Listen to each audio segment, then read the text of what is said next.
We finally know how much less money Matthew Stafford took to stay with the Rams and also what his new contract says about the direction of the Rams at the quarterback position. That's coming up next on Locked On Rams.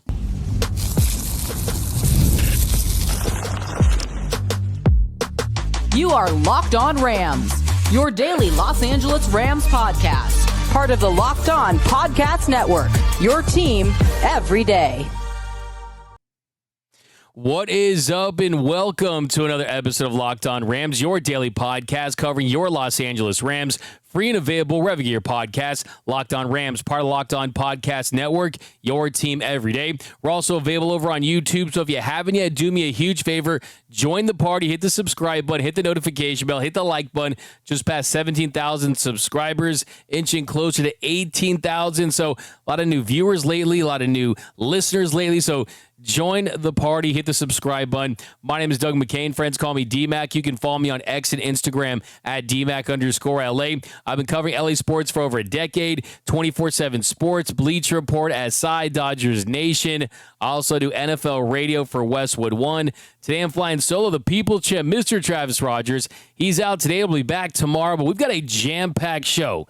We've got new details about Matthew Stafford's contract with the Rams, his rework deal, and also how much money he walked away from in his new contract. Also, we got some more draft takeaways. We're going to talk about some tight ends that the Rams were also interested in and what the Rams draft says about their offense moving forward. But first, today's episode of Locked On Rams brought to you by FanDuel. Right now, new customers can get $200 in bonus bets when your first $5 bet wins. Okay, so lots to get into in this one, so let's get right into it. So we finally got the details of Matthew Stafford's rework deal with the Rams. And now Matthew Stafford can make $84 million over the next 2 seasons as long as he's on the roster. So if he's on the roster, he's healthy, he plays the full 2 years, he's going to make $84 million.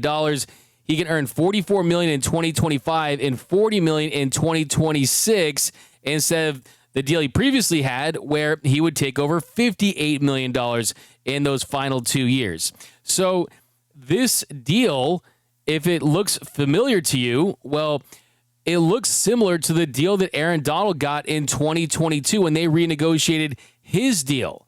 Albert Breer writes, the reason this one is similar is because it's rare that a team will give a player a raise without getting something in return in the form of years of control on the back end of the contract. This is not an extension that Matthew Stafford is doing. What Aaron Donald did in 2022 is not an extension either. It's a $40 million raise. So this is an example of an organization that's taking care of the pillars of their franchise, right? When Les Snead referred to Aaron Donald and Cooper Kupp and Matthew Stafford as the weight-bearing walls, well, there's one wall that's still up, and it is Stafford, and the hope is that he still has a couple of Super Bowl runs in him. You win another Lombardi Trophy or two, and then you ride off into the sunset as a future Hall of Famer, and you got that gold jacket, which I already think is cemented, but you further cement your status as one of the best quarterbacks ever with a couple of Super Bowls, at least one more, definitely changes your legacy for sure. And I think at this point of his career, that's what it's all about for Matthew Stafford. I mean, also you consider the fact that he's made $364 million during his time as an NFL quarterback. The only player in NFL history that's taken home more money than him is Aaron Rodgers at $381.7 million. So I don't think his life is going to change at all whatsoever from taking a $20 million less contract to stay with the Rams. He's not going to go from flying private jets to flying Spirit Airlines. By the way, I love Spirit Airlines, the Nissan Altima of the skies. It's not like it's going to change anything from that standpoint, but he could have gotten more money. He absolutely could have. Albert Breer writes, okay, with that established, it's still significantly less than he could have made. With the Raiders and Giants willing to exceed $100 million over the next 2 years, he walked away from around $20 million to stay in California. You can say, well, look how much he's made already, but $20 million is $20 million, and so that makes this a little like the final deals that Peyton Manning, Drew Brees, and Tom Brady signed, where those guys took a little less to stay put. And you look at Manning. won a Super Bowl on his way out. Tom Brady won a Super Bowl on his way out. Drew Brees did not, but I'll take 2 out of 3 there. And I think that on top of just how he feels in his relationship with his organization and Sean McVay and loving living in sunny Los Angeles, California, I think the deeper takeaways here are the Rams fully expect him to be their quarterback for the 2025 season and the 2026 season. This is not a last dance swan song. It's not a last dance for Matthew Stafford. You don't have to have the documentary cruise following Matthew Stafford this season, because that is not what this is about. Because yes, you are going year to year essentially, but this also financially satisfies what he's looking for 2 seasons. So you look at that timeline now, I mean, over $40 million in 2026, that's a good amount of money, and you're not going to necessarily want to walk away from that if you're Stafford. So that's a good amount of money to commit to if you're the Rams. So that tells you that the way they looked at this was, hey, yeah, we're probably not getting an extension or anything like that, but we're putting the money in these buckets to say that 2026, if everything goes right, is something that will just go swimmingly, and hopefully it won't be a big issue and we won't have some type of delay or anything that we've seen last couple of seasons. Now, other big takeaway too, I think this one is pretty obvious even before this new contract, is for anyone that thought that maybe Jimmy Garoppolo was going to be the successor for Matthew Stafford, that was never going to be the case, but this cements that. Now, McVay loves Garoppolo. His teammates love him. The organization loves the way he goes about his business, right? But contractually, they gave Jimmy Garoppolo a deal that says, okay, you're here for 1 more year. Stafford's here for 2 more years. And Garoppolo, he would get an opportunity to be the starter until 2027 anyway, and he's turning 36 years old so that season. So if you look at the timeline of it all, it just doesn't make a lot of sense to even suggest or think that Jimmy Garoppolo is going to be the future quarterback of the Los Angeles Rams. I never thought that in the first place, but this definitely cements that. And then how about this? The Rams, I do think, are going to be looking for a quarterback in the draft next couple of seasons. We've talked a lot about Arch Manning. The Rams, they traded their first-round pick to the Falcons. They got a first-round pick in 2026, so you got a couple of picks there.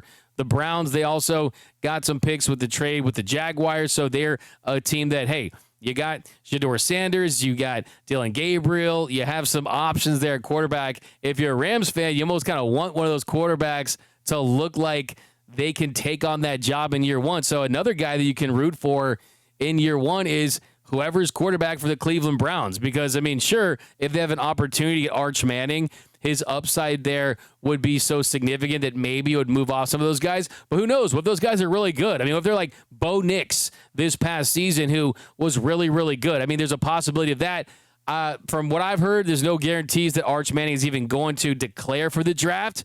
But if he is the consensus number 1 pick, I'm also told that you got to feel pretty good about his chances of leaving if he has a really, really good year down in Austin. So I think for me, it's great that Matthew Stafford's back. I love the fact that this deal is done. It's cool to kind of say, oh, he took less to be with the Rams. He could have gotten more with the Raiders and the Giants. On paper, do those make sense to you guys? I mean, the Tom Brady connection, Pete Carroll, interesting stuff in Las Vegas. I think they're going to be an improved football team. The Giants, I still think that they don't have a Super Bowl contending roster. Why would you want to waste the last couple years of having an arm and the talent to go out there and compete for a Super Bowl with an organization that's not ready to win? The Rams, they went out there and they got you Devontae Adams. The Rams went out there and they brought your left tackle back in Alaric Jackson, and they got you a tight end in Terrance Ferguson. You also have Tyler Higbee coming back, and you got some running backs too and some weapons. So, and I don't think they're done yet too. We'll see what they get Jalen Ramsey in June. So I think that the more we learn about this, the more that, hey, he was never going anywhere type thing. But hey, took a little less. So how about Matthew Stafford doing the Rams a solid on that one? But coming up next, we're going to talk about the tight end position and which tight ends are the Rams interested in the draft and where they're at that position heading into the 2025 season. We got also more NFL draft takeaways. That's coming up next on Locked On Rams. And a reminder that today's episode is brought to you by our friends over at Skylight Calendars. Say goodbye to sticky notes, scribbled plans on the fridge, and overlapping calendar invites. The Skylight Calendar is here to bring clarity to the chaos and help families stay organized without the stress. This sleek digital display syncs with your existing calendars, Google, Apple, Outlook, and more, making it simple to track appointments, practices, dinners, and reminders all in one easy-to-see place. I mean, what would it mean to eliminate the I don't know excuse from your family's routine? Just imagine having a 15-inch HD screen to help you stay focused, and you'll be less overwhelmed. You can assign everyone their own color, so that kind of finally solves who does what and the confusion that exists with that. And how many plans do you just miss because they're buried and they're not in an organized place? So this helps with all of that. Highly, highly recommend. I have it myself. I love it. I use it. It stays on my kitchen table, helps me stay locked in all week long. And right now, Skylight is offering our listeners $30 off your first 15-inch calendars by going to skylight.com. That's skylightcal.com/NFL. Go to skylightcal.com/NFL for $30 off your first 15-inch calendar. That's skylightcal.com/NFL. And we are off and running here on Locked On Rams. Thank you for making Locked On Rams your first listen every single weekday. Free and available wherever you get your podcasts. Locked On Rams, part of Locked On Podcast Network, your team every day. Also want to send a special shout out to those everyday listeners out there watching and listening to every single episode of Locked On Rams. Cannot thank you enough. To all the new subscribers, new listeners, join the Everyday Listeners Club. Join the Ramley. That's where you just watch or listen to an episode of Locked On Rams Monday through Friday, wherever you get your podcast or on YouTube, and then you won't miss a thing about your Los Angeles Rams. All right, here in our second segment, we're talking more about the tight end position. The Rams used their highest selection on a tight end when they took Terrance Ferguson, tight end out of Oregon, with the 46th overall pick.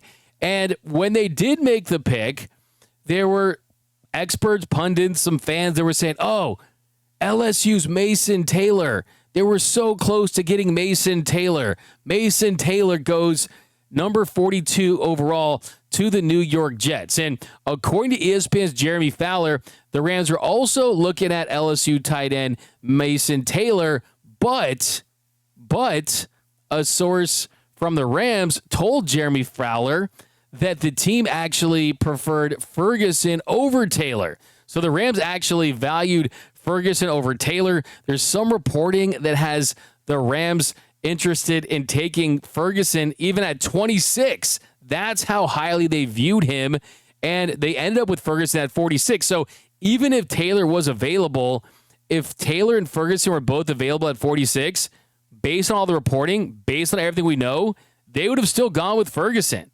And yes, LSU's tight end Mason Taylor was viewed as the highly more touted prospect, but Ferguson, when you look at the measurables, when you look at the production in college, there's more to like in Ferguson, in my estimation. I mean, truly, he's a better athlete. He caught more passes in college. He set the Oregon record for most receptions, 134, and touchdowns, 16, by a tight end. Also ran the fastest 40 time. He finished with the most yards after catch last season in college football in the FBS. So that makes you feel pretty good. Because when the Rams have gotten their guy in the last couple of years, that guy has more likely than not turned out to be a difference maker, turned out to be an impact player. They wanted Jared Verse, Defensive Rookie of the Year. You wanted Steve Avila. He's been solid for sure, continuing to improve. Kobe Turner, Byron Young, Puka Nacua later. There's plenty of examples. Braden Fisk looked really good in his first year. So that has to make you feel really confident if you're Terrance Ferguson. And they just have this knack for kind of getting their guy. And Sean McVay has already said that they have, quote, big plans for Terrance Ferguson. So that tells me we're going to see some more 12 personnel. We're going to see some more packages that take advantage of his strengths. And maybe it's not early in the season because Tyler Higbee still is on the roster and he still exists. So you want to absolutely give him the opportunity to see if he can continue on what he's done throughout his career with the Rams.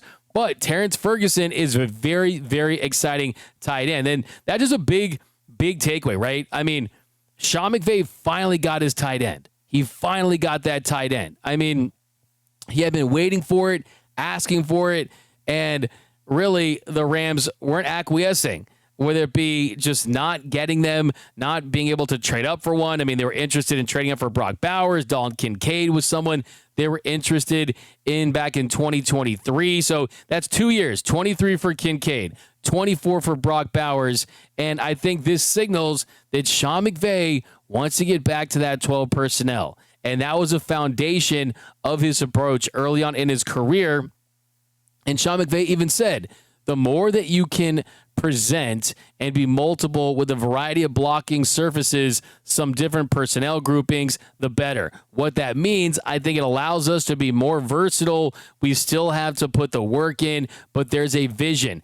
Terrance will provide us the opportunity to have some different things come to life potentially. So this is exciting because this was a deep tight end class, so you could have gotten talent later, Arroyo out of Miami, and there were some guys you could have picked up later.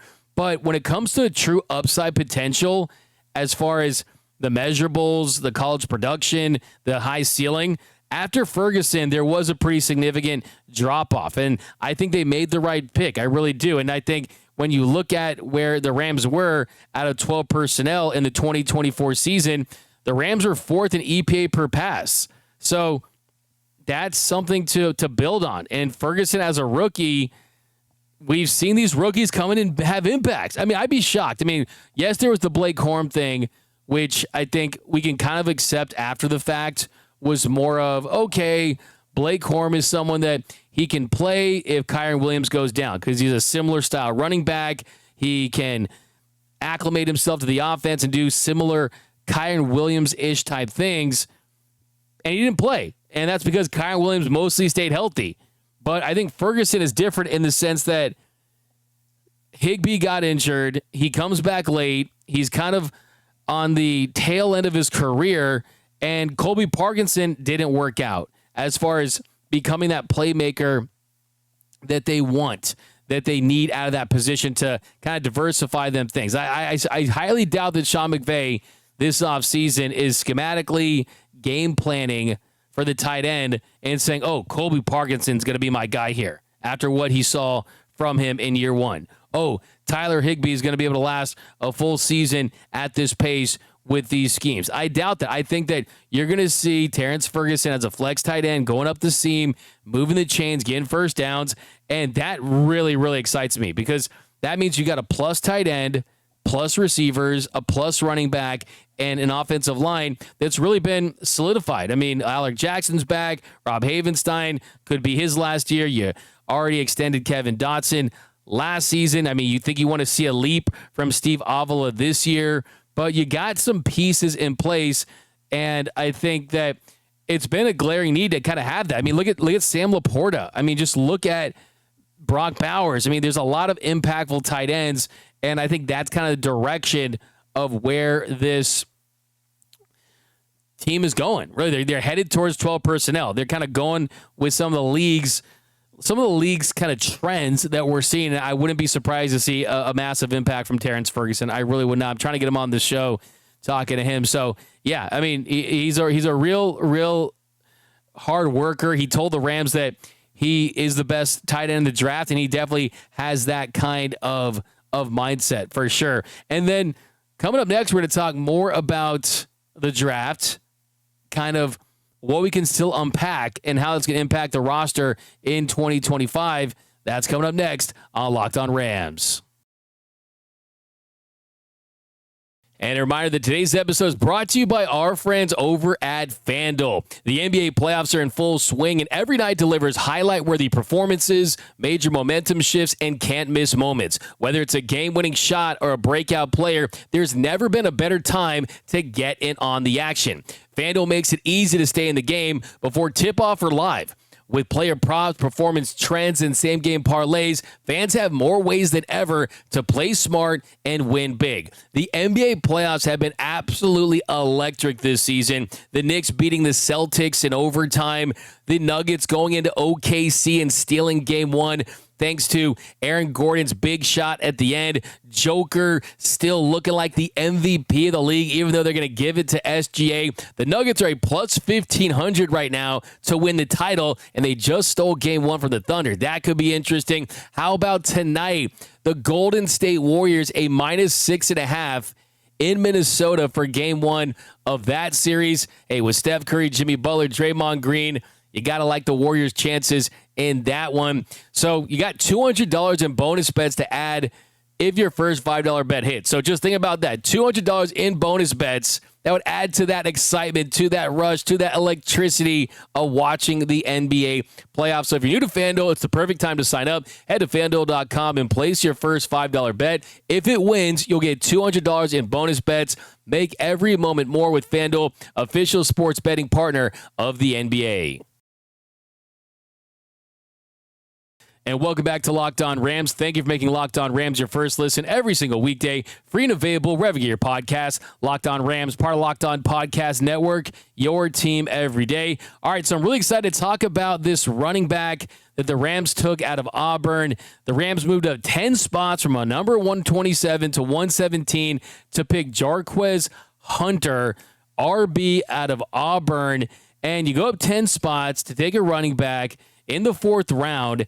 And the Rams have taken a running back in the last 8 drafts, so it's not a surprise because that's just what the Rams do. Since 2017, the Rams have taken a running back or a fullback every single year, and you've done 3 of those in the 3rd round or earlier. Now, last year, I do think that taking Blake Corum when they did, I think they jumped the gun. I think that there was a little bit of nervous tension about the injury history of Kyren Williams, so I think you kind of overdid that a little bit. You kind of went up to get Blake Corum. I think that Blake Corum can certainly still help this team, and I do like him in this Rams offense, and he could be a successor to Kyren Williams if they don't get an extension done, but that was pretty high. Let's just be quite honest here. This, though, I think is the right spot to take this kind of running back because he's a different running back than Blake Corum. Because Blake Corum, last season, he wasn't explosive, even in the limited opportunities he did get. He had 58 rushes. The longest rush was for 12 yards. And Kyren Williams last year, 2 runs.